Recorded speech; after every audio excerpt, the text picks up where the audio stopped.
Chris, we pay for some research, certainly, but then we also are always constantly looking around. What are you seeing right now on the interwebs?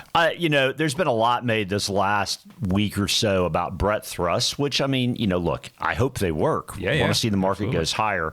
Walter Deemer, former chief technical strategist of Merrill Lynch, he said, so we have a Zweig breadth thrust, but there were two near misses, breakaway momentum and a Whaley breadth thrust, which happen to be his two favorite to deal with. He says, I report, you decide. If you want to read about breakaway momentum, there's his link to tell you how to read about it. Yeah, obviously he's sharing his thing.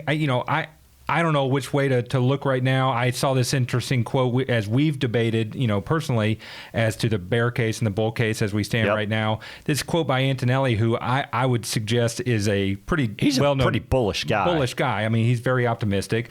He presents, the bear case and he presents the bull case. Okay, and I'll let you all read that. But the thing that really summarized it for me was his last sentence. The problem I see with the bull case is that it doesn't get us back to new all-time highs. It probably just lets us limp along. Right. And that, I think, is probably has to do with some of the uncertainty that's out there right now.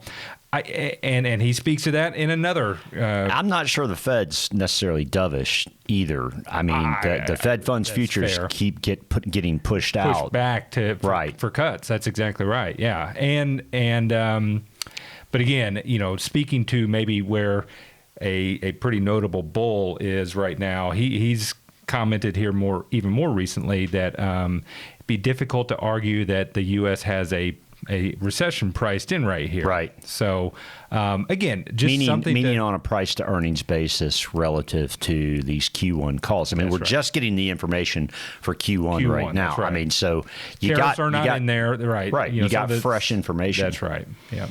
And I mean, there's, is there pricing necessarily in there on, where earnings fall once tariffs actually really fully take effect and all the pulled forward buying gets dealt with. For sure. If that's the case. That's right. Not projecting.